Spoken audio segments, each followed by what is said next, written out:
TDP నేత తుమ్మల నాగేశ్వరరావు మీడియాతో మాట్లాడుతున్నారు. ఇప్పుడు లైవ్ చూద్దాం.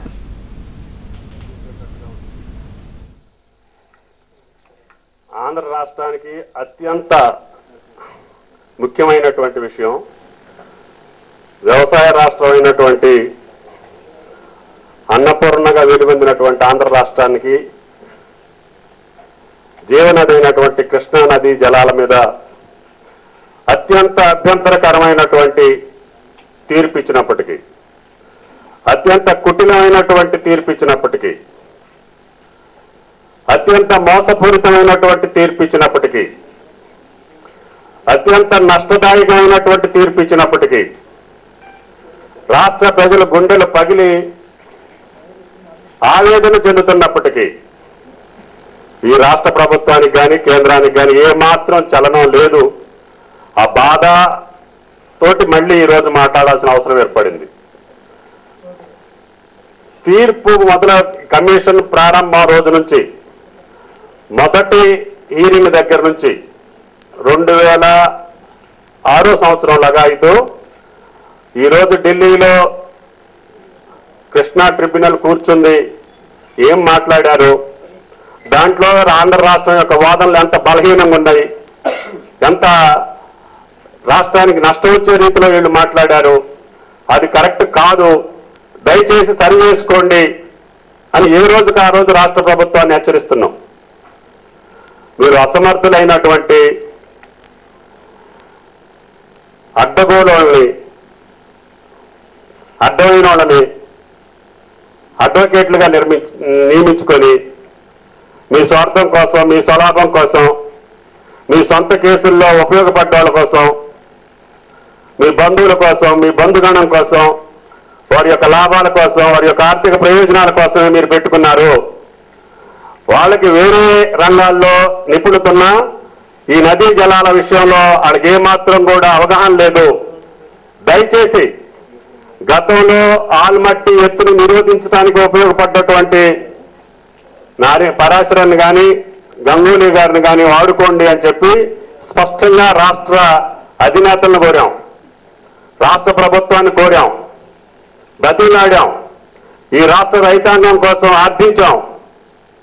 అన్ని అఖిలపక్ష పార్టీ మీటింగ్లో కూడా వాళ్ళ యొక్క సేవలను వాడుకోమని చెప్పాం, ఉపయోగించుకోమని చెప్పాం. సరే అని చెప్పినటువంటి రాష్ట్ర ముఖ్యమంత్రులు, రాష్ట్ర ప్రభుత్వం నిమ్మకు నీరెత్తినట్టుగా ఉండటమే కాకుండా మీరు అన్ని రాజకీయ పార్టీలు చెప్పినా, అన్ని రైతు సంఘాలు చెప్పినా మనం చేసేదే మేము చేస్తాము, మా బంధువులనే వాడుకుంటాము, ఈ రాష్ట్రం నాశనం అయిపోయినా పర్వాలేదు, ఈ 35 లక్షల ఎకరాలకి నీళ్లు ఇవ్వకపోయినా పర్వాలేదు, ఇన్ని కోట్ల మంది ప్రజానీకానికి సాగునీళ్లే కాదు మేము మంచినీళ్లు కూడా ఏమో మీ దిక్కుకుండా చెప్పుకోండి అనేటటువంటి స్థితిలో ఈ రాష్ట్ర ప్రభుత్వం ప్రవర్తించినటువంటి తీరు అత్యంత జగుప్సాకరంగా ఉంది, అత్యంత నీచంగా ఉందని చెప్పి విజ్ఞప్తి చేస్తున్నాం. అందుకని మళ్ళీ ఈ రోజైనా సరే గత వారం రోజులుగా మీ విషయాన్ని ప్రస్తావిస్తున్నాం. నిన్న ముఖ్యమంత్రి గారు సమీక్ష చేశారు. సాయంత్రం మిమ్మల్ని పిలిచి భవిష్యత్తు కార్యాచరణ ప్రకటిస్తామని చెప్పారు. ఏం జరిగిందో ఏమైందో మరి మీకు వాడికి ఏం తేడాలు వచ్చినాయో మిమ్మల్ని పిలవలేదు, వాడు రాలేదు. సరే పెద్ద మంత్రి గారిని పెట్టమని చెప్పారు. ఆ పెద్ద మంత్రి గారు కనీసం చిన్న మాటన్నా మాట్లాడతాడని మేము అనుకున్నాం. చిన్న మాట మాట్లాడే ఓపిక కూడా ఆయన దగ్గర లేదు. అఖిలపక్షం పెట్టాలని ఆలోచిస్తున్నాం అని చెప్పారు.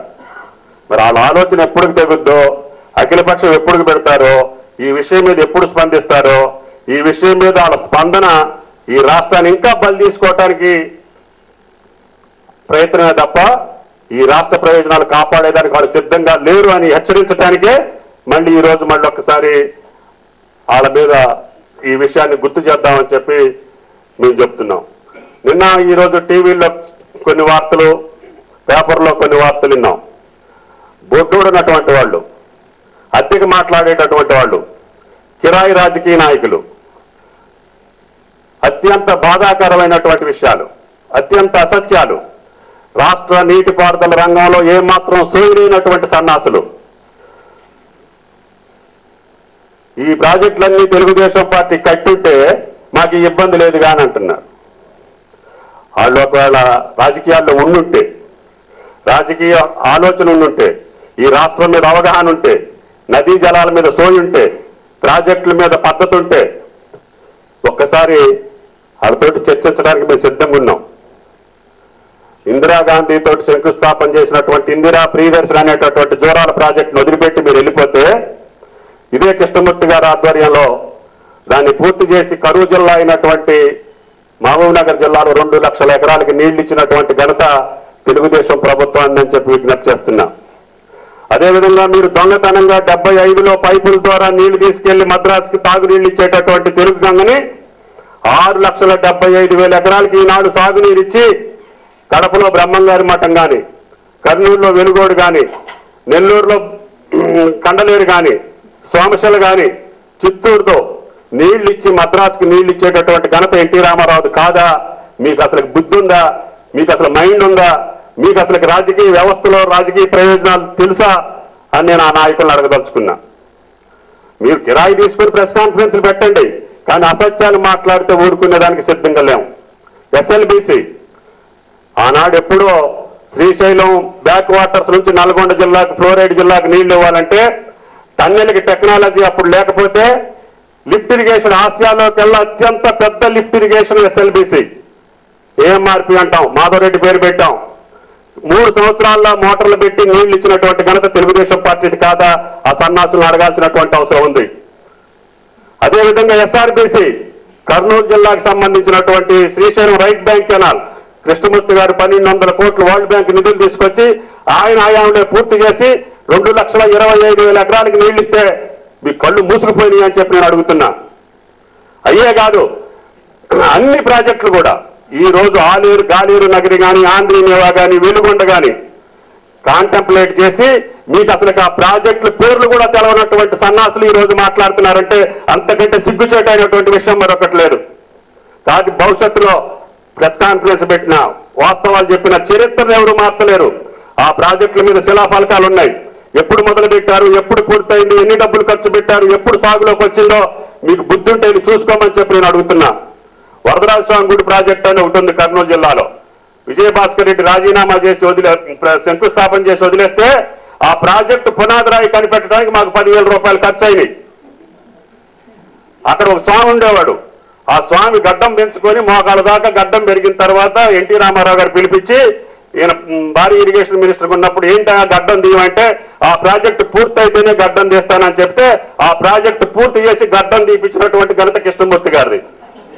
ఇటువంటి అసత్యాలు అక్కడ పెట్టుకొని అసత్యమైనటువంటి ఆరోపణలు, అసత్యమైనటువంటి ప్రకటనలు, అసత్యమైనటువంటి ప్రేలాపనలు చేస్తున్నారు.